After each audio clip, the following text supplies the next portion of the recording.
नमस्कार, मैं रवीश कुमार।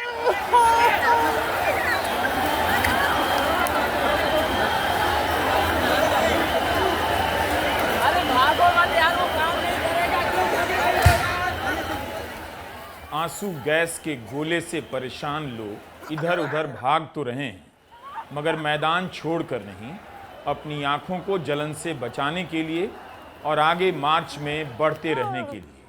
आज दिन भर आंसू गैस के गोले छोड़े जाने की खबरें आती रही। सोशल मीडिया पर बहुत सारे वीडियो हैं, मगर पुलिस की तरफ से समग्र जानकारी नहीं दी गई है कि कितने आंसू गैस के गोले छोड़े गए हैं। लेकिन इन सब के बाद भी प्रदर्शन में आ रहे लोगों पर कोई असर नहीं पड़ा है।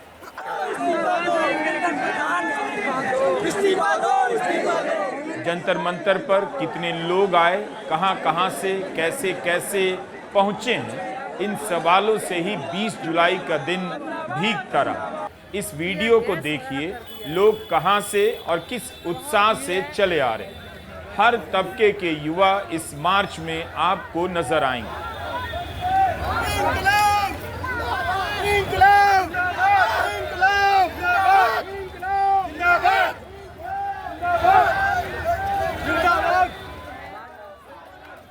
उनके आने के अंदाज से पता चलेगा कि इनके भीतर अचानक एक डर गायब हो गया है और वे डर से आजाद होकर सड़कों पर चलने लगे हैं, बोलने लगे हैं, नारे लगाने लगे हैं।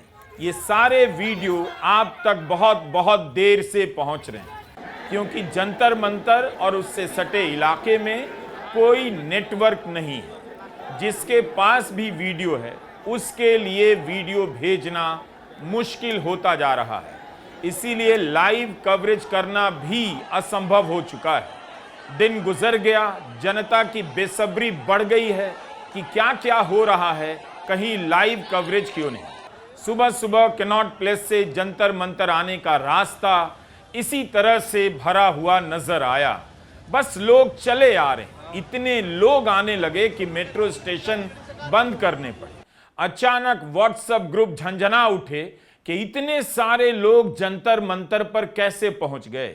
इसका अंदाजा तो नहीं था, इसके पीछे कोई संगठन तो नहीं था, किसी को यकीन नहीं हो रहा था। लेकिन जंतर मंतर की तरफ बढ़ने वालों ने इन सभी आशंकाओं को अपने घर पर ही छोड़ दिया था। दिन के 12 बजे जंतर मंतर के आसपास ऐसी हालत थी। कॉकरोच जनता पार्टी के सौरभ दास ने यह वीडियो जारी किया है। ड्रोन कैमरे से आपको जंतर मंतर के आसपास के रास्तों पर लोगों का जमावड़ा दिख जाएगा। हुजूम के विस्तार से अंदाजा हो जाएगा कि कितने लोग यहां 12 बजे के वक्त मौजूद रहे होंगे। अपनी अपनी हाउसिंग सोसाइटी के व्हाट्सएप ग्रुप में हमारा यह वीडियो जरूर शेयर कीजिए। ऐसा करने से आपको अपने ही बच्चों को चीन और पाकिस्तान का एजेंट बताने वाले अंकिलों और आंटियों का रिएक्शन देखने का सुनहरा मौका मिलेगा। धर्म के नाम पर राजनीति के इस दौर में हिंदू सुख में डूबे अंकिलों की जमात ने जनता होने के हर एहसास को कुचल दिया था। लेकिन जंतर मंतर पर आए लोगों की यह भीड़ लोकतंत्र के खत्म होने की सारी थ्योरी पलट देती है कि जनता एक बार मार दी जाती है, फिर कभी जिंदा नहीं होती। जंतर मंतर ने आज साबित कर दिया कि मार दिए जाने के बहुत बहुत दिनों बाद भी केवल जनता ही है जो जिंदा हो सकती है, जिंदा हो जाती है।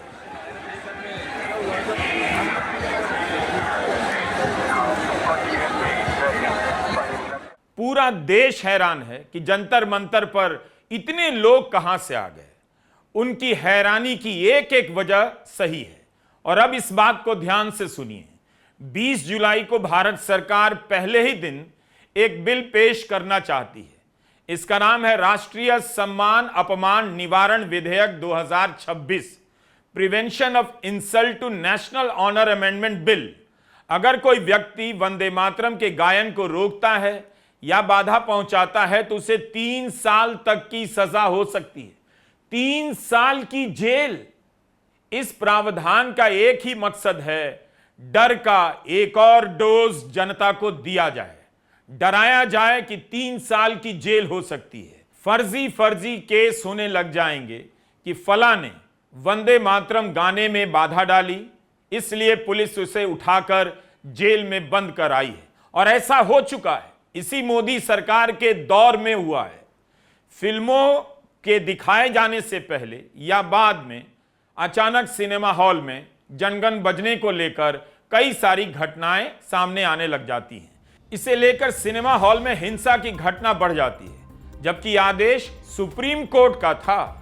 2016 में सुप्रीम कोर्ट के तत्कालीन जस्टिस दीपक मिश्रा और अमिताभा रॉय के आदेश से राष्ट्रगान बजाना अनिवार्य कर दिया गया।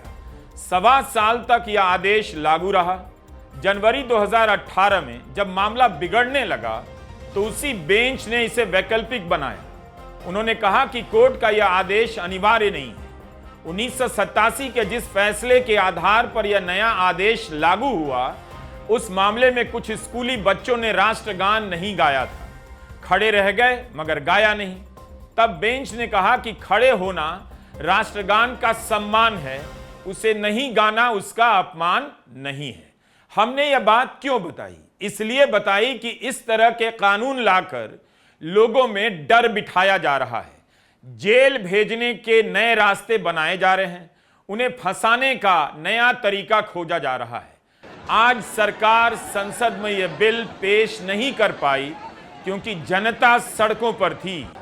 जनता ने उस डर को नकार दिया था। आज जो जनता आई थी वो कई तरह के डर को नकार कर आई थी। इसी सोनम वांगचुक को सरकार ने आंदोलन करने के लिए 170 दिनों के लिए जेल में डाल दिया।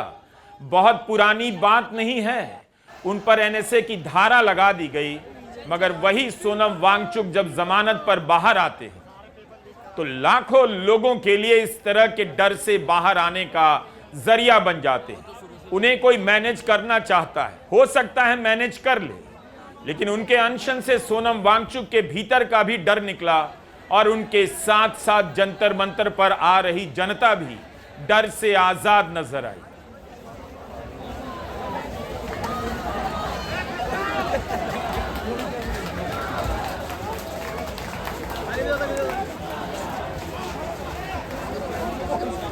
सरकार ने नेटवर्क जाम कर बहुत कोशिश की, इसके बाद भी वीडियो लोगों तक पहुंचने ही लगे। किसान आंदोलन में याद कीजिए क्या हुआ था। देश के किसानों को जंतर मंतर पर आने से रोकने के लिए दिल्ली की सीमाएं सील कर दी गईं, कटीली तारें लगा दी गईं। उससे भी जी नहीं भरा तो सड़कों पर कीले गाड़ दी गई थीं। मगर आज जनता ने उस जंतर मंतर पर अपना दावा कर दिया, उसे वापस हासिल किया। अपने लिए नहीं, आप सभी के लिए। धर्मेंद्र का यह वीडियो बता रहा है कि आज लग रहा है कि दिल्ली जनता की है, पुलिस की नहीं है, मंत्रियों की नहीं है, गोदी मीडिया की नहीं है।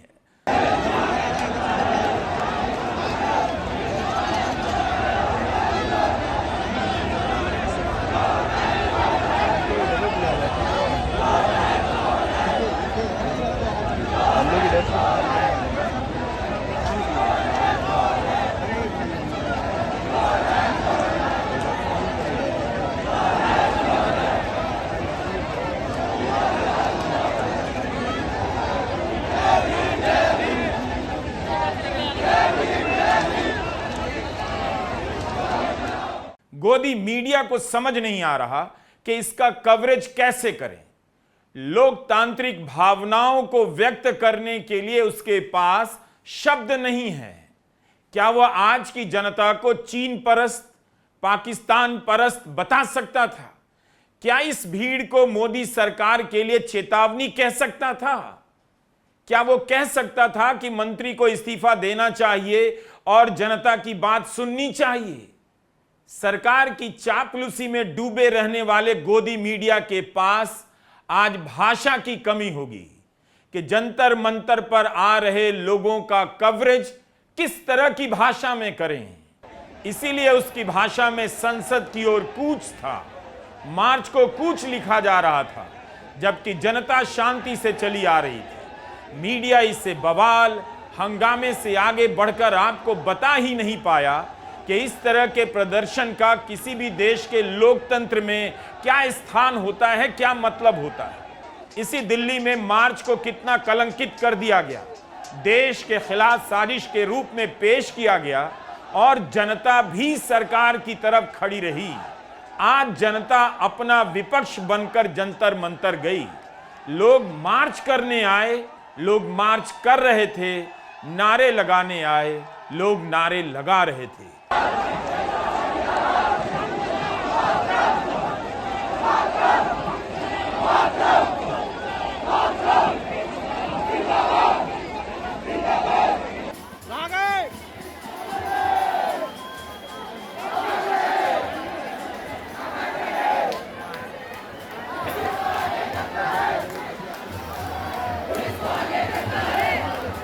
कई लोग कह रहे हैं कि जनता सरकार के विरोध में निकली है। यह बात ठीक है, लेकिन यह जनता अपने विरोध में भी निकली है।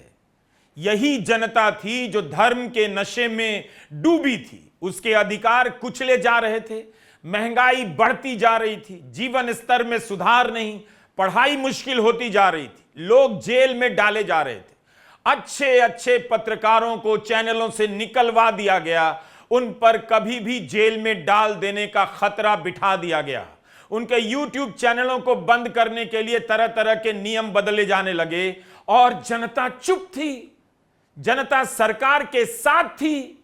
मगर आज यह जनता सरकार से ज्यादा अपने विरोध में निकल कर आई है।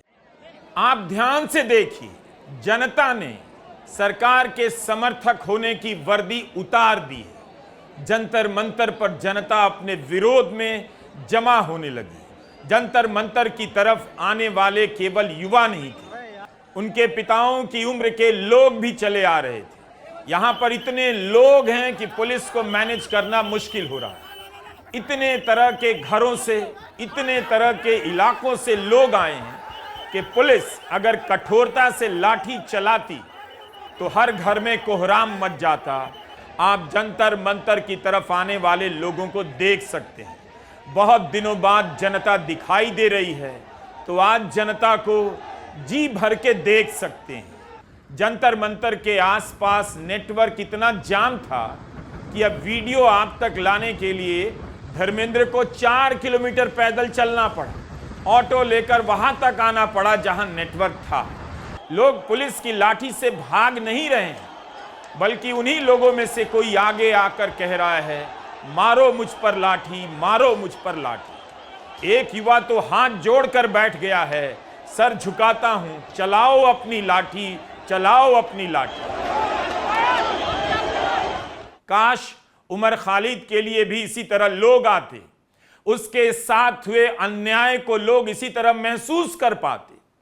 रामपुर की मोहम्मद अली जौहर यूनिवर्सिटी को तोड़ने से बचाने के लिए भी लोग इसी तरह आवाज उठाते। हो सकता है लोग एक दिन आवाज उठाएं, एक बार मुड़कर देखेंगे कि उनके साथ, उनके हमवतनों के साथ क्या क्या हुआ, उन्हें किस तरह धोखे में रखा गया। यह जनता नोटबंदी की लाइन में लगाई गई तो चुप रह गई थी। यही जनता जंतर मंतर आने के लिए मेट्रो के बाहर लाइन में लग गई। लाइन इतनी बड़ी हो गई कि मेट्रो बंद करने पड़े। लोगों को आज न कल बात समझ में आएगी, उनकी शिक्षा के साथ क्या हुआ, उनकी आजादी और अभिव्यक्ति के अधिकारों के साथ क्या हुआ। 2014 में जनता ने बदलाव के लिए वोट किया, मगर उसे धर्म और राष्ट्रवाद की जाल में फंसा दिया गया। यही वो जनता थी जो जेएनयू जैसी शानदार यूनिवर्सिटी को देश के लिए खतरा बताने लगी। यही वो जनता है जो अपने बच्चों के लिए इतने बड़े देश में एक शानदार यूनिवर्सिटी के लिए तरस रही। नियति ने जनता से बहुत निर्मम बदला लिया है। जनता ने आज अपने विरोध में मार्च किया है। एम्बुलेंस को रास्ता देने वाले हैं हम। ये देखो, एम्बुलेंस को रास्ता दे रहे हैं। देखते रहो, एक ही जन नहीं देता है, सब लोग रास्ते देते हैं। गोदी मीडिया में सूत्रों के हवाले से भांति भांति की खबरें चलाई जाने लगी कि सरकार ने कॉकरोच जनता पार्टी से बातचीत करने की कोई पहल नहीं की। सूत्रों के हवाले से चैनलों में रिपोर्ट किया गया कि सरकार ने कॉकरोच जनता पार्टी से किसी भी तरह की मुलाकात से इनकार किया है। कहा कि जेपी नड्डा से मुलाकात ही नहीं हुई। इसके जवाब में सीजेपी के प्रवक्ता सौरभ दास ने एक तस्वीर ट्वीट कर दी। सौरभ दास आशुतोष रांका जेपी नड्डा के घर पर हैं, जेपी नड्डा के साथ बैठे हैं। सौरभ दास ने कहा कि इस वक्त मैं जेपी नड्डा के घर पर ही हूं, धर्मेंद्र प्रधान को बर्खास्त किया जाए। लगातार अपने ट्विटर से सौरभ बता रहे हैं कि धर्मेंद्र प्रधान को बर्खास्त किया जाना चाहिए। गेंद अब सरकार के पाले में है। जेपी नड्डा के सामने 3 मांगे रखी गई हैं। सोनम वांगचुक को रिहा किया जाए, धर्मेंद्र प्रधान का इस्तीफा हो और जिन नीट एस्पिरेंट्स ने अपनी जिंदगी खत्म कर ली उन्हें 1-1 करोड़ का मुआवजा दिया जाए। सौरभ दास के ट्वीट के कुछ घंटे बाद स्वास्थ्य मंत्री जेपी नड्डा का ट्वीट आया। सौरभ दास और आशुतोष रांका से मुलाकात की तस्वीर साझा करते हुए उन्होंने लिखा कि आज सुबह पहली बार प्रदर्शनकारियों की ओर से सरकार के साथ बातचीत करने का प्रस्ताव आया और सुबह 11:50 से ही हमारी बातचीत जारी है। सौहार्दपूर्ण वातावरण में मुलाकात हुई। उनके डेलीगेशन के साथ विस्तार से पहले मौखिक चर्चा हुई और उनके द्वारा लगभग 4 बजे मुझे लिखित याचिका दी गई। मैंने सभी प्रदर्शनकारियों से अनुरोध किया वे अपने धरने को समाप्त करें और सामान्य स्थिति बहाल करने में प्रशासन की मदद करें। 1 महीना हो गया, सरकार बात कर सकती थी। सरकार को लगा कि जनता भी गोदी हो गई है, गोदी ही रहेगी, लेकिन रविवार से ही इतने लोग आने लगे कि बातचीत का दरवाजा खोला जाने लगा। कॉकरोच जनता पार्टी के प्रवक्ता आशुतोष रांका ने ट्वीट किया कि कल देर रात ही नई दिल्ली के डीसीपी ने सरकार से बात करने के लिए चैनल खोलने की बात की। आज सुबह 6 बजे से इसे लेकर और बात हुई। 11:15 बजे के आसपास जेपी नड्डा से बातचीत को लेकर सहमति बनने लगी। 2:30 बजे हम उनसे मिलने गए। वे हमारी मांगों को लेकर लीडरशिप से बात कर रहे हैं। दिल्ली पुलिस को प्रदर्शनकारियों पर बल प्रयोग बंद करना चाहिए। यह वीडियो देखिए। इनकार वालों की त्रासदी कम नहीं हो रही। आज उन्हें घंटों जाम में रहना पड़ा। किसकी वजह से? अगर सरकार ने बातचीत पहले शुरू की होती तो यह आंदोलन इस मुकाम पर नहीं होता। सरकार इसी हिसाब में लगी रही कि पब्लिक सपोर्ट नहीं है। इनकार वालों की अजीब हालत है। सर्वे में बताते हैं छुपकर इथेनॉल मिले पेट्रोल से माइलेज कम है, खर्चे का दबाव ज्यादा है, मगर अपने नाम और चेहरे के साथ अपना वीडियो नहीं डाल पाते। क्या करोड़ों कार वाले डराए जा सकते हैं? फिर अगर माइलेज कम हुआ है तो आवाजें इतनी कम क्यों सुनाई देती हैं? एक खबर आई कि धर्मेंद्र प्रधान अमित शाह से मिले। इस एक लाइन की सूचना से माहौल बन गया, शायद इस्तीफा हो, लेकिन उसके बाद इसके अलावा कोई जानकारी नहीं आई। इस्तीफे की खबर तक नहीं आई।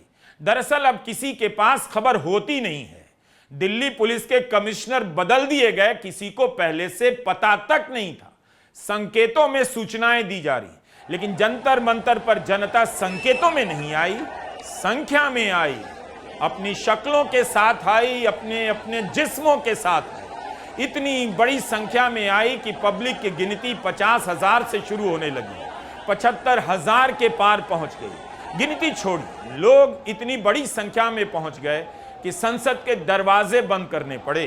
प्रधानमंत्री मोदी का काफिला भी दोपहर 3 बजे से पहले संसद भवन से निकल गया। सरकार को आज झटका लगा होगा। इतने लोग कहां से आ गए? गोदी एक्सपर्ट समझा रहे थे कि भारत की जनता में अब दम नहीं रहा। वो धर्म की राजनीति की गुलाम हो चुकी है, वो कभी विरोध करेगी नहीं। इसी आत्मविश्वास के शिकार लगता है धर्मेंद्र प्रधान भी हो गए और उन्होंने रविवार को यह तस्वीर ट्वीट कर दी। नीट परीक्षा के दूसरे नंबर के टॉपर से मुलाकात करने की तस्वीर। क्या यह तस्वीर उन्हें ट्वीट करनी चाहिए थी? धर्मेंद्र प्रधान इसके जरिए क्या संदेश देना चाहते हैं? यही कि नीट की परीक्षा हो चुकी है, नीट की परीक्षा का मुद्दा समाप्त हो गया है। परीक्षा के टॉपर उनके साथ मुस्कुराते हुए फोटो खिंचाने लगे। Is this the way this government thinks about our youth, that they will come to flash their teeth with the minister, but to show their grit they will never ever go to jantar mantar? 2014 से पहले का भारत होता तो यह तस्वीर मंत्री के अहंकार का राष्ट्रीय प्रतीक बन जाती। नीट में पहली बार चोरी नहीं हुई है, चोरी बढ़ती जा रही है। पिछले साल क्या हुआ, छात्र कोर्ट तक पहुंच गए मगर राहत नहीं मिली। इस बार सरकार ने परवाह भी नहीं की। अगर विपक्ष ने नहीं बोला होता तो दोबारा परीक्षा भी नहीं होती। राहुल गांधी का कार्यक्रम है छात्रों की गूंज। यहां उन छात्रों की तस्वीर लगी है जिन्होंने नीट परीक्षा के बाद अपना जीवन समाप्त कर लिया। ऐसी ही एक छात्रा के पिता मंच पर आकर अपनी व्यथा बता रहे हैं। नीट परीक्षा और शिक्षा के निजीकरण को लेकर इसी बीच राहुल गांधी की यह दूसरी रैली हो गई। इससे भी बड़ी संख्या में युवा देहरादून पहुंच गए, फिर भी सरकार ने युवाओं की बेचैनी को न दिल्ली में संज्ञान लिया न देहरादून में लिया। 7.5 करोड़ युवाओं को पेपर लीक से नुकसान हुआ है। 152 लीक्स हुई हैं। 152 लीक मतलब पिछले 10 साल में हर महीने एक पेपर लीक हुआ है। और रियलिटी है कि कन्विक्शन रेट 0। इस काम के लिए एक भी व्यक्ति जेल में नहीं गया है, एक व्यक्ति को सजा नहीं मिली है। अगर आपको लगता है कि धर्मेंद्र प्रधान का अमित शाह से मिलना या मिलने की इस खबर का संबंध इस बात से है कि सरकार दबाव में आ रही है, सरकार सुनने लगी है, तो आप शायद गलत भी हो सकते हैं। सरकार आज के दिन को भी मैनेज करती नजर आई, अपना समय निकालती हुई। संसद के मॉनसून सत्र के पहले दिन प्रधानमंत्री मोदी का यह संबोधन गौर से सुनिए। हाल ही में खबर आई कि इसरो जैसी संस्था से भी 120 वैज्ञानिकों ने नौकरी छोड़ दी है। प्रधानमंत्री उसे भी नोटिस नहीं करते, मगर अंतरिक्ष के क्षेत्र में युवाओं के एक स्टार्टअप का जिक्र करते हैं और उस स्टार्टअप में शामिल वैज्ञानिकों की उम्र बताते हुए नेता प्रतिपक्ष राहुल गांधी का बिना नाम लिए उनकी उम्र पर कटाक्ष करते हैं। जिस समय जनता संसद के बाहर उनके खिलाफ नारे लगा रही है, उसी समय प्रधानमंत्री नेता प्रतिपक्ष की उम्र पर कटाक्ष करते उस जनता को उसकी जगह दिखा रहे थे। और ये जो स्काईरूट स्टार्टअप है, उसमें जो नौजवान काम कर रहे हैं, मुझे बताया गया उनकी पूरी टीम की जो एवरेज एज है वो सिर्फ 28 साल है। ऐसे नौजवानों ने ये काम करके दिखाया है। मैं किसी 56 साल के नौजवान की बात नहीं कर रहा हूं। राहुल गांधी की उम्र 56 साल है। अच्छा होता प्रधानमंत्री नरेंद्र मोदी राहुल गांधी का नाम भी ले लेते। प्रधानमंत्री मोदी चाहते तो अपनी उम्र से भी तुलना कर सकते थे, लेकिन अगर 75 साल कहते तो फिर मार्गदर्शक मंडल को लेकर बहस छिड़ जाती। पर अजीब है, जनता 100 सवालों के जवाब खोज रही है और 75 साल के प्रधानमंत्री 56 साल के युवा की उम्र पर इस तरह कटाक्ष कर रहे हैं जैसे राहुल गांधी 100 साल के हो गए हों और प्रधानमंत्री नरेंद्र मोदी 28 के। इसीलिए जंतर मंतर पर आई इस जनता का सरकार पर क्या असर होगा यह आज नहीं दिखेगा। सरकार इस जनता के पीछे कैसे पड़ेगी, उसके घरों तक किस तरह से पहुंचेगी, आने वाले समय में पता चलेगा। 20 जुलाई को जनता ने सड़कों पर आकर बता दिया, अगर देश का सारा विपक्ष के सारे नेता तोड़कर, मरोड़कर, घसीटकर, लपेटकर बीजेपी के घुटनों के नीचे उसके तलवे में बिठा दिए जाएंगे और देश में एक भी नेता नहीं बचेगा, तब भी जनता अपनी मांगों को लेकर सड़कों पर आती रहेगी। यह जनता की स्वायत्तता का दिन है। कितनी आसानी से मध्य प्रदेश के छतरपुर में पुलिस ने केन बेतवा नदी के जोड़ने की योजना का विरोध कर रहे आम लोगों को वहां से हटा दिया। कई दिनों से वहां लोग प्रदर्शन कर रहे थे, पानी में डूबकर, मगर उनसे बातचीत तक नहीं की गई। एक दिन पुलिस आई, उनका आंदोलन उजाड़ कर चली गई। सोनम वांगचुक को जंतर मंतर से उठा लेने के बाद सरकारों को लगा होगा कि अब सब मैनेज हो जाएगा, लेकिन इसके बाद भी जनता बड़ी संख्या में जंतर मंतर आ गई, बिना नेता के, बिना बड़े नाम वाले नेता के। हालांकि विपक्ष के कई नेता इस मार्च में शामिल थे। समाजवादी पार्टी के सांसद फारूक अब्दुल्ला, जिनकी उम्र 90 साल की है, वो भी शामिल थे। धर्मेंद्र प्रधान का क्या होगा, उससे बड़ा सवाल है इस देश की शिक्षा का क्या होगा। जंतर मंतर से खबरें अभी तक लोगों की संख्या तक सीमित है। लोगों के क्या अनुभव रहे, उन्होंने घर से निकलकर क्या देखा बाहर और अपने भीतर, इसका अनुभव उन्हीं के साथ लौट रहा होगा, दशकों तक उनके साथ रहेगा। निराशा के क्षणों में उन्हें हौसला देता रहेगा कि जब भी लोकतंत्र को रौंदा जाएगा, जब जनता के अधिकार छीन लिए जाएंगे, जब चुनाव पर भरोसा नहीं बचेगा, वोट चोरी से चुनाव जीते जाएंगे, तो उन्हें याद आएगा कभी जंतर मंतर के लिए निकले थे, उन्हें फिर से निकलना होगा। जंतर मंतर का यह धरना हो सकता है समाप्त हो जाए। जंतर मंतर ने जो धारणा बदली है उसे समाप्त होने में अब वक्त लगेगा। आज का यह हमारा दूसरा वीडियो है। इस तरह की रिपोर्ट के लिए जरूरी है कि हम वीडियो पर नजर रखें, उन्हें आपके लिए संपादित करें, पेश करें, ताकि आप तक बात ठीक से पहुंचे। नमस्कार, मैं रवीश कुमार।